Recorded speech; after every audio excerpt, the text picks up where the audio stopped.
పెద్దలు, ఆహుతులైన మిత్రులకి నా ఆహ్వానం. ఒక మంచి అంశం పైన మురళి గారు ఈరోజు ఈ సమావేశాన్ని ఏర్పాటు చేశారు. మైనారిటీలు ఏ మతానికి చెందిన వాళ్ళైనా సరే బలహీనులు, వాళ్ళపైన దాడులు చేయటం దారుణం. భారతదేశంలో కావచ్చు, పాకిస్తాన్లో కావచ్చు, బంగ్లాదేశ్లో కావచ్చు, మయన్మార్లో కావచ్చు, సరే మనం పీడితుల పక్షాన్ని నిలబడాలి. ఇప్పుడు బంగ్లాదేశ్లో ఏం జరిగిందో మురళి గారు బాగా వివరించారు ఇప్పుడు జరిగిన సంఘటనలు. అయితే షేక్ హసీనాకి భారతదేశానికి ఏమిటి బంధం అంటే కొంచెం వెనక్కిపోదు. అది పశ్చిమ పాకిస్తాన్గా ఉన్నది. ఇప్పుడున్న పాకిస్తాన్ తూర్పు పాకిస్తాన్గా ఉంది. ఇప్పుడున్న పాకిస్తాన్ ఏమో పశ్చిమ పాకిస్తాన్ అనేవాళ్ళు. 71లో ఈ పశ్చిమ పాకిస్తాన్ వాళ్ళు ఆధిపత్యం చెలాయించడం వల్ల వాళ్లకు వ్యతిరేకంగా అక్కడ తిరుగుబాటు లేచింది. తిరుగుబాటు లేచేటప్పటికి వాడిని అణిచివేయడానికి సైన్యాన్ని దింపారు ఈ పశ్చిమ పాకిస్తాన్ వాళ్ళు. అప్పుడు వాళ్ళు చేసిన ఆందోళనకి భారతదేశం పూర్తి మద్దతునిచ్చింది. అంటే బంగ్లాదేశ్ నుంచి భారతదేశంలోకి పెద్ద ఎత్తున వలసలు వచ్చేస్తున్నారు వాళ్ళ దాడులు తట్టుకోలేక. అటువంటప్పుడు ముక్తి వాహిని అనే ఒక సైన్యాన్ని ఏర్పాటు చేసి బంగ్లాదేశ్ ఏర్పడటానికి, అంటే తూర్పు పాకిస్తాన్ ఏదైతే ఉందో అది బంగ్లాదేశ్గా ఏర్పడటానికి భారతదేశం తోడ్పాటు అందించింది. షేక్ హసీనా వాళ్ళ నాన్న షేక్ ముజిబుర్ రెహమాన్ ఆయన్ని జైల్లో బంధించారు పశ్చిమ పాకిస్తాన్ వాళ్ళు. బంధించినప్పుడు దానికి నాయకత్వం వహించాడని అవామీ లీగ్ అనే పార్టీ. దీని వెనక చరిత్ర ఇది. అందుకని భారతదేశానికి ఈ అవామీ లీగ్ పార్టీకి ఓ స్నేహ సంబంధాలు ఉన్నాయి. అంటే బంగ్లాదేశ్ ఆవిర్భావానికి భారతదేశం చాలా కృషి చేసింది, సైన్యాన్ని దించింది. సైన్యాన్ని దించబట్టే పాకిస్తాన్ చేతులు ఎత్తేసింది, తోకముడిచింది. నిజంగా వాళ్ళు అన్నదమ్ముల్లాగా ఉంటే మనం వాళ్ళ విషయాల్లో ఏలు పెట్టాల్సిన అవసరం లేదు. అది ఒక సార్వభౌమాధికార దేశం పాకిస్తాన్ కూడా. ఆ సార్వభౌమాధికారాన్ని మనం గౌరవించాలి. అని ఆ సార్వభౌమాధికారాన్ని అడ్డం పెట్టుకుని మైనారిటీలని, తక్కువ సంఖ్యలో ఉన్నటువంటి బంగ్లాదేశీని అణిచివేయడానికి ప్రయత్నం చేసినప్పుడు సహజంగా తిరుగుబాటు వస్తుంది. ఆ తిరుగుబాటుకి మనం ప్రోత్సాహం చెప్పాం. మన సైన్యం కూడా వాళ్ళ తరఫున నిలబడి పోరాడింది. భారత సైనికులు కూడా చాలామంది చచ్చిపోయారు. అయితే ఇట్లా భారత సైన్యాలు వాళ్ళ దాంట్లోకి వెళ్ళటం అనేది నిబంధనలకు వ్యతిరేకం. మనం పంచశీల సూత్రాలను పెట్టుకున్నాం. పంచశీల సూత్రాల్లో ముఖ్యమైనది అంటే ఒక దేశం యొక్క ఆంతరంగిక వ్యవహారాల్లో మరొక దేశం జోక్యం చేసుకోకూడదు. దాంట్లో మనం సంతకం చేసాం, చైనా మరికొన్ని దేశాలు సంతకాలు చేసాయి. అయితే దాన్ని మనమే అతిక్రమించాం. అయితే ఏవైనా సరే అక్కడ తిరుగుబాట్లు, అక్కడ విప్లవాలు రావాల్సింది అక్కడ ప్రజల నుంచి. ఈ తిరుగుబాట్లు కానీ విప్లవాలు కానీ ఎగుమతి చేసేవి కాదు, దిగుమతి చేసుకునేవి కాదు. భారతదేశంలో విప్లవం రావాలంటే, మౌలికమైన మార్పు జరగాలంటే భారత ప్రజల ద్వారా రావాలి.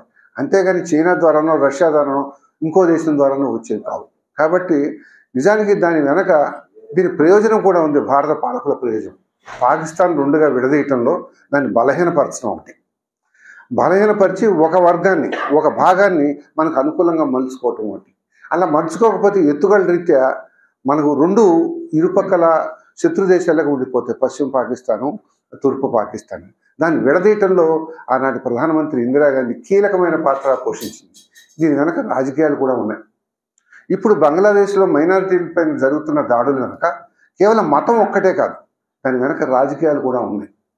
ఎందుకంటే షేక్ హసీనా అధికారంలో ఉన్నంత కాలం, ఎప్పుడు ఆమె అధికారంలో ఉండదు, కొన్నాళ్ళు వేరే పార్టీ వస్తుంది, కొన్నాళ్ళు అవామీ లీగ్ వస్తుంది. అవామీ లీగ్ ఉన్నంత కాలం మన దేశంతో స్నేహ సంబంధాలు కొనసాగుతున్నాయి. దాని వ్యతిరేకమైన పార్టీ ఉన్నప్పుడు కొంత సంబంధాలు దెబ్బతిన్నాయి. అయితే మనకు తెలిసినంతలో 71లో ఏర్పడినప్పటి నుంచి ఇప్పటి వరకు అక్కడెక్కడ పెద్దగా మత ఘర్షణలు లేవు. ముస్లింలు అధిక సంఖ్యాకులు ఉన్నా కూడా మత ఘర్షణలు లేవు. ఈ మత ఘర్షణ కనుక రాజకీయాలు ఉన్నాయి. అంటే అధికారం కోసం తాపత్రయపడటం, ఆ అధికారం కోసమే ఆ మత ఉన్మాదులు మైనార్టీలపైన దాడులు చేస్తుంటారు మన భారతదేశంలో జరుగుతున్నట్టుగా. ఇది దీని వెనక ఉన్నటువంటి చరిత్ర. అయితే మనకి ఈ దక్షిణాసియా దేశాలు కొన్ని ఉన్నాయి. దక్షిణాసియా దేశాల్లో ఆఫ్ఘనిస్తాను, పాకిస్తాను, బంగ్లాదేశ్, మయన్మార్, శ్రీలంక, నేపాల్, మరొక దేశం కూడా ఉంటుంది ఏంటంటే మాల్దీవ్. వీటన్నిటి కలిపి దక్షిణాసియా దేశాలు అంటారు. ఈ దక్షిణాసియా దేశాల్లో ఒక్క భారతదేశం తప్ప మిగతా అన్ని దేశాలు కూడా మతాన్ని ఏదో ఒక రకంగా నెత్తికెత్తుకున్నాయి. ఇస్లామిక్ రిపబ్లిక్ కావచ్చు, హిందూ రిపబ్లిక్ కావచ్చు, లేదా బౌద్ధ రిపబ్లిక్ కావచ్చు, ఒక్కొక్కటి మనం తీసుకున్నాం. ఆఫ్ఘనిస్తాన్ ఉంది, వాళ్ళు రాజ్యాంగంలో పేర్కొన్నారు స్పష్టంగా. అంటే ఇస్లామిక్ రిపబ్లిక్ అన్నారు. అంటే ఇస్లాం మతంలో పుట్టిన వాళ్ళు మాత్రమే రాష్ట్రపతి కానీ ప్రధానమంత్రి కానీ కావాలి, జడ్జెస్ కావాలి. మిగతా మైనారిటీలు ఉండొచ్చు, వాళ్ళ మతాన్ని వాళ్ళు అనుసరించవచ్చు, కానీ వాళ్ళకి మత స్వేచ్ఛను పరిమితం చేశారు. పాకిస్తాన్ తీసుకుంటే పాకిస్తాన్లో కూడా సున్నీలు షియాలు అని ఉంటారు. ముస్లింలో సున్నీ మతస్థులు మాత్రమే పాకిస్తాన్ ప్రధానమంత్రి కావాలి, రాష్ట్రపతి కావాలి, జడ్జిలు కావాలి, కీలకమైన పదవులంతా పడుతుంటారు. వాళ్ళు మాత్రమే పార్లమెంటుకు పోటీ చేయాలి, మిగతా వాళ్ళు పోటీ చేయాలి. ముస్లింలో అహ్మదీలు అని ఉన్నారు. అహ్మదీలు ఏంటంటే వాళ్ళు కూడా ముస్లింలే. వాళ్ళు ఏమిటంటే ఈ వీళ్ళ ప్రవక్తని వాళ్ళు ప్రవక్తగా అంగీకరించారు, వాళ్ళు వేరే ప్రవక్తని బోధిస్తుంటారు. అందుకు ఎంత తీవ్ర వ్యతిరేకత అంటే ఈ అహ్మదీలు వాళ్ళు ఎవరికి కూడా ఓటర్కు లేకుండా చేశారు పాకిస్తాన్. అహ్మదీలకు ఓటర్కు లేదు. అట్లాగే వాళ్ళకు వీసాలు అంటే పాస్పోర్ట్ ఇవ్వడానికి వీలేదు. ఇతర మతస్థులు హిందువులు కానీ. బంగ్లాదేశ్ మాజీ ప్రధాని షేక్ హసీనా దేశం విడిచి వెళ్లిన తర్వాత విద్యార్థుల ముసుగులో కొంతమంది అల్లరి మొక్కలు అరాచకాలు సృష్టించారు. మైనారిటీలైన హిందువులు, క్రైస్తవులు, బౌద్ధులు వీళ్ళందరినీ కూడా ఒక పక్కన చేర్చి వాళ్ళపైన హింసకు పాల్పడటం జరిగింది. ఢాకాలో 7 లక్షల మంది హిందువులు ఈ యొక్క సంఘటనలకి నిరసన ప్రదర్శన చేయటం జరిగింది. బంగ్లాదేశ్ స్వాతంత్రం కోసం హిందువులు అధిక సంఖ్యలో పోరాటం చేసి ఆ యొక్క స్వాతంత్రం రావడానికి ముఖ్య కారకులు అయినారని చెప్పేసి ప్రస్తుతం ఉన్నటువంటి తాత్కాలిక ప్రధాని యూనస్ చెప్పడం జరిగింది. అటువంటిది ఆ యొక్క హిందువుల పైన దాడులు చేయటం చాలా అమానుషం. దాన్ని అంతా మనం కూడా ఖండించాలి. హిందువులను కాపాడే బాధ్యత విద్యార్థులపైన, యువకులపైన ఉందని చెప్పేసి ఈ యూనస్ గారు పిలిపివ్వటం జరిగింది. బంగ్లాదేశ్లో హిందువులది 2వ అతిపెద్ద మతం. మురళీ గారు చెప్పినట్టు 2022 సంవత్సరం జనాభా లెక్కల ప్రకారంగా ఆ యొక్క బంగ్లాదేశ్లో 1,31,00,000 హిందువులు ఉన్నారు. అక్కడ 17 కోట్లలో ఈ హిందువులు అనేవాళ్ళు దాదాపు 8% అక్కడ నివసిస్తున్నారు. అటువంటి హిందువుల్ని వీళ్ళు ఈ విధంగా హింసించడం చాలా దురదృష్టకరం. ప్రపంచంలోనే హిందూ దేశాల్లో అతిపెద్ద హిందూ దేశం 3వదైనటువంటి బంగ్లాదేశ్ అన్నమాట. అన్ని దేశాల కంటే కూడా 3వ దేశం ఈ హిందువులు నివసిస్తున్నటువంటి ఈ యొక్క బంగ్లాదేశ్. వీళ్ళు షేక్ హసీనా వ్యతిరేకంగా జరిగిన ఆందోళనలో ఈ యొక్క హిందువులు అధిక శాతం పాల్గొన్నారు. ఆమె దిగిపోవాలని చెప్పేసి హిందువులే అధిక శాతం ఆ యొక్క అజిటేషన్లో పాల్గొనడం జరిగింది. అయినా కానీ వాళ్ళని ఇవన్నీ గుర్తించకుండా, అంటే దీని వెనకాల వేరే కారణాలు ఉన్నాయి. ఆ కారణాలు ఏందనేది మళ్ళీ చెప్తాను మీకు. హిందూ ఆలయాలకి నిప్పు పెట్టడం, వ్యాపారులను దోచుకోవటం, హిందూ మహిళల్ని కిడ్నాప్ చేసి వాళ్ళపైన అత్యాచారాలు చేయటం, ఇవన్నీ కూడా అక్కడ ఉన్నటువంటి మతస్థులు చేయటం జరిగింది. మాది హిందూ మతం, ప్రపంచంలోకెల్లా హిందూ మతం చాలా గొప్పది అని మన ప్రధాని దామోదర్ నరేంద్ర మోడీ చెప్తా ఉంటాడు. ఇప్పుడు వీళ్ళని ఈ విధంగా చేస్తూ ఉంటే ఆయన ఏం చేస్తున్నాడు? అక్కడ ఉన్నటువంటి హిందువులందరూ కూడా ప్రాణాలు అరచేతిలో పెట్టుకునేసి మన భారతదేశంలోకి రావాలని అక్కడ ఉన్నటువంటి సరిహద్దు ప్రాంతాలకి క్యూ కడుతుంటే రానియకుండా వాళ్ళని అడ్డుకునేసి అక్కడ సెక్యూరిటీని కూడా పెంచి వీళ్ళని అడ్డుకోవడం జరిగింది. నీకు హిందువుల పైన అంత ప్రేమ ఉంటే వాళ్ళు మన దేశానికి వస్తే ఏమైపోతుంది, కొద్ది రోజుల తర్వాత మళ్ళీ పంపించేయండి. ఈరోజు అక్కడ అరాచకాలు జరుగుతుంది, ప్రాణాలు అరచేతిలో పెట్టుకున్నారు. వాళ్ళు రాకుండా ఈ నరేంద్ర మోడీ గారు నాది హిందూ మతం అని చెప్తా వాళ్ళు రానికుండా అడ్డుకుంటున్నాడు. కొన్ని లక్షల మంది హిందువులు అక్కడ నివసిస్తూ ఆక్రమణలు చేస్తున్నారు.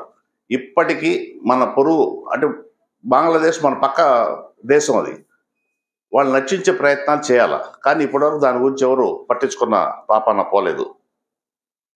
వీటన్నిటికీ కొన్ని కారణాలు ఉన్నాయి. గతంలో ఇస్కాన్ సంస్థలు పనిచేసిన ఆ తర్వాత వేరే కుంపటి పెట్టుకున్న చిన్మయి కృష్ణదాస్ వ్యవహార శైలి ఉభయ దేశాల మధ్య ఈ దూరాన్ని పెంచడం జరిగింది. ఆయన అరెస్టు, రాజద్రోహం, ఉద్రిక్తలకు మన దేశంలో దారితీసింది. బంగ్లాదేశ్లోని ఆయన అరెస్ట్ అయినప్పుడు మన ప్రధానమంత్రి అతన్ని వెంటనే విడుదల చేయాలని చెప్పేసి ఒక ప్రకటన కూడా చేయడం జరిగింది. దానికి వాళ్ళు ఏం చేశారంటే ఈ యొక్క కృష్ణదాసు దామోదర్ మోడీకి ఏజెంటు అని కూడా వాళ్ళు చెప్పడం జరిగింది. ఇద్మాసాన్ని ఈరోజు మనం ముందు పెట్టడానికి ప్రయత్నించేటువంటి మురళన్న గారికి ధన్యవాదాలు. గత కొద్ది రోజులుగా బంగ్లాదేశ్లో చాలా తక్కువగా ఉండేటువంటి మైనార్టీల పైన దాడులు చేస్తున్నటువంటి ఒక వర్గం దాన్ని ప్రేరేపించేటటువంటి వెనకాల చాలా కారణాలు ఉన్నాయి. రాఘవ శర్మ గారు సార్ చెప్పారు. దీనికి ప్రధానంగా అమెరికా లాంటి దేశాలు, పాకిస్తాన్ లాంటి దేశాలు కూడా ప్రేరేపిస్తూ ఈ విధ్వంసానికి కారణమైనటువంటి దేశాల్లో కూడా వెనకంజలు ఉన్నాయి. అయితే ఇవాళ మతాలు ఎవరు నచ్చినట్టు మతాల్లో వాళ్ళు కొనసాగాల్సి వచ్చినా మైనార్టీగా ఉండేటువంటి మతాల మీద దాడులు చేయటం చాలా బాధాకరం. దీన్ని మనందరం కూడా ఖండించదగ్గ విషయం. అయితే ఈ ప్రశాంతత ఉండేటువంటి తిరుపతి ప్రాంతాల్లో కూడా ఇటీవల చాలా పెద్ద ఎత్తున మత ప్రచారాలు చేస్తూ దాడులు చేస్తున్నారు. ముఖ్యంగా ఇవాళ ఉమ్మడి ప్రభుత్వం వచ్చినాక గత 10 ఏళ్ళ నుంచి వివిధ రాష్ట్రాల్లో జరుగుతున్న ఈ తిరుపతి ప్రదేశంలో అటువంటి సిచ్యువేషన్ జరగటంలే. ఎప్పుడైతే తిరుమల లడ్డు మీద సనాతన ధర్మం అని చెప్పి పవన్ కళ్యాణ్ గారు ఒక ప్రకటన చేశారో దాని తర్వాత ఒకటి వస్తూనే ఉన్నాయి. అంటే సనాతన ధర్మం ఏందో పవన్ కళ్యాణ్ తెలియదు. దాన్ని ఎందుకు ఆ పేరు పెట్టుకొని శకం వచ్చినట్టు ఊగేసినట్టు అర్థం కాని పరిస్థితి. ప్రశాంతత ఉండే తిరుపతి ప్రాంతాల్లో కూడా ఒక విధమైన పద్ధతుల్లో మతాన్ని ప్రేరేపిస్తూ తిరుమలలో కొన్ని ఆంక్షలు పెడుతూ గతంలో చాలామంది ఉద్యోగస్తులు, ఈరోజు వచ్చేటువంటి ఉద్యోగస్తులు కాదు, అన్ని మతాలకు సంబంధించిన ఉద్యోగస్తులు ఉండే కొన్ని ప్రాంతాల్లో టెంపుల్ అనేది భగవంతుడి దగ్గర కొంతమంది లేకపోయినా ఈ తిరుపతి యూనివర్సిటీల్లో కొన్ని ప్రాంతాల్లో పనిచేసేటువంటి వివిధ మతాల్లో వచ్చేటువంటి ఉంటారు. దాన్ని ఇప్పుడు వచ్చేటువంటి ప్రభుత్వం వీళ్ళందరినీ ఎవరు హిందూ మతస్థులే ఉండాలా, మీరెవరు ఉండకూడదని చెప్పి చెప్పటం దీన్ని మనోభావాలకి దెబ్బతీసే పరిస్థితికి వస్తుంది. ముఖ్యంగా మనం హిందూ మతాలు అని చెప్పుకుంటున్నటువంటి మనం ఇవాళ ఎస్సీ ఎస్టీలు వాళ్ళు ఎందుకు ఇతర మతాలు వెళ్తున్నారో ఒకసారి గుర్తించామా? ఇవాళ ఎక్కువ శాతం మన క్రిస్టియన్లకు వెళ్తున్నారంటే దళిత సోదరులు వెళ్తున్నారు. వాళ్ళని మనుషులుగా గుర్తించలేదు కాబట్టి వాళ్ళకి ఎక్కడైతే మనం మనుషులుగా గుర్తింపబడతామో ఆ మతంలోకి వెళ్ళే పరిస్థితి ఇవాళ చూస్తూ ఉన్నాం. ఎక్కువ శాతం చూడండి క్రిస్టియన్ మతంలోకి చాలా అటువంటి అడగడగటువంటి చెప్పుకున్నటువంటి ఎస్సీ ఎస్టీలు ఎక్కువ శాతం అక్కడికి వెళ్తారు. ఎందుకంటే మనం కులాన్ని ముందు పెట్టుకొని వాళ్ళు తక్కువ జాతి చెప్తుంటే వాళ్ళకి ఎక్కడైతే ప్రాధాన్యత ఉంటుందో ఆ మతంలో చేరే పరిస్థితి ఇవాళ మనమే కలిగిస్తున్నాం. దీనిలో మార్పు రావాలా. మనిషి అందరూ కూడా ఒకటైన ఆలోచనకి ప్రజల్లో గుర్తించబడితే ఇవాళ మతదారులుగా ప్రేరేపబడుతున్నాయి. ఈ తిరుపతిలో అన్ని మతాలు ఒకటిగా మనం కలిసికట్టుగా పనిచేసేటువంటి జీవనం సాగిస్తున్నాం. ఇవాళ వచ్చేటువంటి ప్రభుత్వాలు ఈ బజరంగ దళ వాళ్ళు ఎవరు ఉన్నారు? ముఖ్యంగా ఈ తిరుపతిలో బజరంగ దళ పేరు పెట్టుకున్న వాళ్ళందరూ కూడా మహారాష్ట్ర, మధ్యప్రదేశ్, ఉత్తరప్రదేశ్ వచ్చినటువంటి మార్వాడీసు ఈరోజు బజరంగ దళలో ఉన్నారు. వాళ్ళంతా కరడు కట్టినటువంటి బీజేపీకి తొత్తులుగా ఉండేవాళ్ళు. మనం చూసే యూనివర్సిటీలో ఘర్షణ జరిగింది. ఎవరు వాళ్ళు? ఆ లాగా ఉండడు మహారాష్ట్ర అతను దాడి చేశాడు ఒక ప్రొఫెసర్ మీద. అతను ఈ ఊరోడు కాదు, మహారాష్ట్ర నుంచి వచ్చాడు. అంటే వాళ్ళు ఏ పద్ధతిలో అంటే కరుడుగట్టి తీవ్రాల కంటే ఎక్కువ దారుణంగా వ్యవహరిస్తున్నారు. నిజంగా ఆయన మతాన్ని ప్రేరేపించున్నాడు, లేకపోతే ఇంకో మతానికి మద్దతుగా చెప్పాడు, చట్టపరంగా ఏమైనా తప్పు చేసినా యాక్షన్ తీసుకోవాలా. లేకుండా పోగా వీళ్ళే మ్యాన్ ల్యాండింగ్ చేసి వాళ్ళపైన దాడులు చేసి ఆయనకి మీద యాక్షన్ తీసుకునే పరిస్థితి వచ్చింది. ఎవరైతే కొట్టినారో వాళ్ళపైన యాక్షన్ తీసుకునే పరిస్థితి లేదు. ఇవాళ ఏ పద్ధతిలో పోతుందంటే బీజేపీకి ఈ రాష్ట్రంలో పరిస్థితి లేకుండా పోయేలేకే ఈ ఉమ్మడి ప్రభుత్వం వచ్చినాక చంద్రబాబు నాయుడు గారు, పవన్ కళ్యాణ్ గారు బీజేపీని గురించి ముందుకు దోసి మతోన్మాదాన్ని రచ్చగొట్టే పద్ధతులు వెంటనే ఈ తిరుపతి ప్రజలు కూడా కనుక్కోవాలా. తిరుపతి కూడా ప్రజలు మేల్కోవాలా. ఇక్కడ మత సామరస్యం ముఖ్యమైంది. ఈ తిరుపతిలో అనేక సంవత్సరాలుగా మతం అనేదే లేకుండా అందరం ఒకటేనే పద్ధతిలో జీవనం సాగిస్తున్నాం. దీన్ని అడ్డుకట్టేయకపోతే రాబోయే కాలంలో చాలా ప్రమాదం వస్తుంది. ఈ మంచి ఆలోచన చేసినటువంటి సిఐటి నాయకత్వం మురళన్న గారికి మరొకసారి ధన్యవాదాలు తెలుసు. నేను షార్ట్గానే 10 నిమిషాలు ముగిచేస్తాను. బంగ్లాదేశ్లో ఉద్యమము ఏ తీరుగా మొదలైంది, ఇప్పుడు ఏ తీరుగా జరుగుతూ ఉంది అనేది మనం విశ్లేషణ చేసుకోవాలి. ఢాకాలో ముఖ్యంగా విద్యార్థులు తిరగబడి దేశాన్ని ఒక ఊపు ఊపేశారు. ఎందుకని విద్యార్థులు ఆ ఊపు ఊపినారు?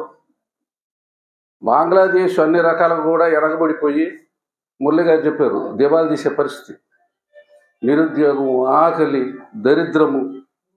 ఇప్పుడు కూడా ఒక 3 నెలలు కానీ పోయిందంటే విదేశీ మార్గాలు కూడా అయిపోతాయి, వాళ్ళు ఎక్కడ పిచ్చి పెట్టుకుంటారు. ఆ నేపథ్యంలో షేక్ హసీనా 35% 71లో ఎవరైతే స్వాతంత్రం కోసం పోరాడినారో వాళ్ళ కుటుంబానికి సంబంధించిన పిల్లలకు రిజర్వేషన్ 35% ప్రకటించి మొత్తం అప్పటికే నిరుద్యోగం విపరీతంగా ఉంది. కాబట్టి విద్యార్థులంతా కూడా ఏదంటే 35% దాదాపు ఆ కాలంలో పోరాడింది అవామీ లీగ్ వాళ్ళే.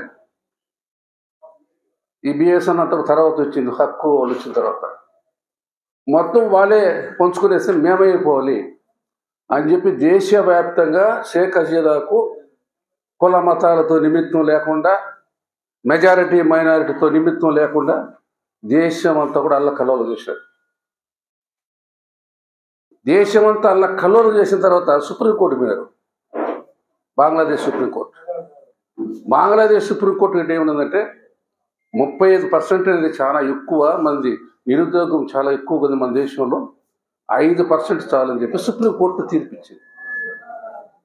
సుప్రీంకోర్టు తీర్పు ఇచ్చిన తర్వాత విద్యార్థి ఉద్యమం కూడా సలబడింది.